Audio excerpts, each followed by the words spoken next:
એક બાજુ રાજ્ય સરકાર સૌ ભણે અને સૌ આગળ વધે અને શિક્ષિત ગુજરાતની વાતો કરી રહી છે, પરંતુ ગ્રામ્ય વિસ્તારમાં આવેલ પ્રાથમિક શાળાઓની આજે એ જ સ્થિતિ જોવા મળી રહી છે. વાત છે સુરત જિલ્લાના બારડોલી તાલુકાના મઢી નજીક આવેલ બેડીફળિયા ગામની. બેડીફળિયા ગામે પ્રાથમિક શાળા આવેલી છે. આ પ્રાથમિક શાળા 2017થી જર્જરિત હાલતમાં હોવા છતાં શાળામાં બાળકોને જીવના જોખમે ભણવા મજબૂર બન્યા છે. શાળાને ઓક્ટોબર 2024માં જર્જરિત હોવાથી તોડી પાડવામાં આવી હતી. જો કે શાળા તોડી પાડ્યા બાદ આજે 5 મહિના જેટલો સમય વીતી ગયો છે, છતાં હાલમાં શાળામાં ધોરણ 1 થી 8 સુધી કુલ 106 જેટલા વિદ્યાર્થીઓ અભ્યાસ કરી રહ્યા છે, જેમને ભણવા માટેની કોઈ વૈકલ્પિક વ્યવસ્થા કરવામાં આવી નથી. એ જરૂરિયાત મુજબ નથી, જેથી બાળકોને ખુલ્લી જગ્યામાં ભણાવવા માટે શિક્ષકો મજબૂર બન્યા છે. શાળાને તોડી પાડ્યા બાદ નવી શાળા બનાવવા માંગ કરાઈ છે. જે તે વિભાગના રજૂઆતો બાદ પણ શાળા અંગે કોઈ કામગીરી શરૂ કરાઈ નથી. ધોરણ 1 થી 8ના 100થી વધુ વિદ્યાર્થીઓ છે.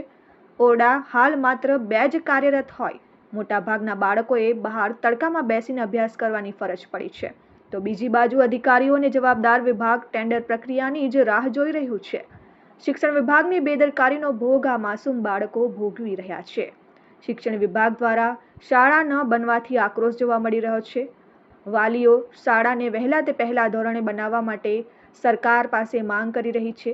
જો આ માંગને પૂર્ણ કરવામાં ન આવે તો ગાંધી ચિંધ્યા માર્ગ આંદોલન કરવાની ચીમકી ઉચ્ચારી રહ્યા છે અને આગામી ચૂંટણીમાં મતદાન નહીં કરવાનો નિર્ણય કરી રહ્યા છે. અમારી સ્કૂલ જલ્દી બને એ જ અમારી સમસ્યા છે. સ્કૂલ તૂટ્યાને 5 થી 6 મહિના થઈ ગયા, પણ સ્કૂલ હજુ બની નથી. છોકરાઓ તડકામાં બેસીને ભણવા મજબૂર બન્યા છે, તો જલ્દી સ્કૂલ બને એ જ અમારી ઈચ્છા છે. ને આ સ્કૂલમાં ચૂંટણી પંચનું બૂથ છે, નહીં બને તો પછી ચૂંટણી કરશે તો અમારે તો પછી ચૂંટણીમાં મત આપવાનું એ બહિષ્કાર કરશું અમે. અમારી સ્કૂલ જલ્દી ના બને તો, ને જલ્દી સ્કૂલ બની જાય તેવી અમારા વાલીઓની ઈચ્છા છે. ને છોકરાઓને હમણાં ચોમાસું આવશે, હમણાં ઉનાળામાં તો ભર ઉનાળામાં બેસીને છોકરાઓ તો ભણશે જ, પણ જો ચોમાસું આવશે તો છોકરાઓને કેટલી તકલીફ પડશે એ તો વાલીઓ જાણે, શિક્ષકો જાણે. શિક્ષકો એ લોકોની ફરજ સારી રીતે બજાવી જ રહ્યા છે, પણ અમારા વિદ્યાર્થીઓ ભણવામાં મુશ્કેલી પડશે. ને અત્યારે સ્કૂલ જલ્દીથી જલ્દી બને એવી અમારી વાલીઓ થકી ઈચ્છા છે. મારે બેડીફળિયામાં જ રહેવાનું છે અને મારો જ દીકરો છે 3જા ધોરણમાં. તો હું વારે ઘડી અહીંયા આવું છું ને જોઉં છું કે વાલીઓ બી કઈ રીતે એડજસ્ટમેન્ટ કરી શકે, કે છોકરાઓને કઈ રીતે ભણાવવાનું એ બી એ લોકોને તકલીફ પડી જાય છે. હવે અત્યારે જે રીતે ભણાવી રહ્યા છે, પણ અત્યારે જે ચોમાસું આવવાનું છે એમાં એ લોકો કઈ રીતે એડજસ્ટમેન્ટ કરશે એ લોકોને પણ ટેન્શન હોય છે. અને અમારા છોકરાઓ આ રીતે ભણશે તો કઈ રીતે આગળ વધશે. તો અત્યાર સુધી આની જે માંગ નહીં આપે તો આવનાર જે સમયમાં અમારા દીકરાને હું અહીંથી લઈ લેવાની કોશિશ કરીશ. અને અમારે એટલી જ નમ્ર વિનંતી છે કે આજે જેમ બને તેમ સ્કૂલે બનાવવાની તૈયારી કરે એવી અમારી અપીલ વિનંતી છે વાલી તરફથી.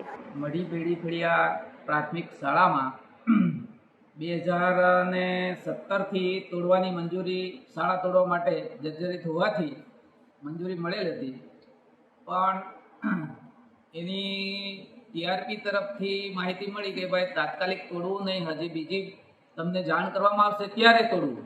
તો તે પછી અમે 2024માં એની ફરીથી શાળા તોડવાની મંજૂરી સરકાર તરફથી જણાવવામાં આવી કે તમારે હવે તોડી નાખવાની છે, ભયજનક હોય.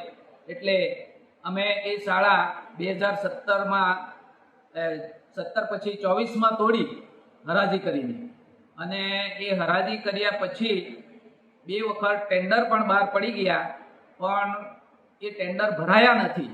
એના કારણે હજી સુધી શાળાનું બાંધકામ ચાલુ થયું નથી. હવે શાળાની સંખ્યા 106 હાલમાં છે, જે 1 થી 8 ધોરણમાં. તો એ બાળકો અત્યારે બહાર બેસવાની નોબત છે, કારણ કે અમારી પાસે બીજી જગ્યા નથી. આજુબાજુમાં રૂમો છે, એમાં હાલ પૂરતા ટેમ્પરરી અમે શિફ્ટ કરેલા છે, છતાં પણ મોટાભાગના કાર્યક્રમો અમારે બહાર કરવા પડે છે. હવે તાપના દિવસો, હવે ચોમાસું પણ આવશે, એટલે કંઈક સરકાર ઘટતું કરે એવી અમે આશા રાખીએ છીએ. અને વધુ માહિતી માટે તો ડીપીઓ સાહેબ અમારા છે, એમનો તમે કોન્ટેક્ટ કરી શકો. Hitesh Parikh, RN news, Bardoli.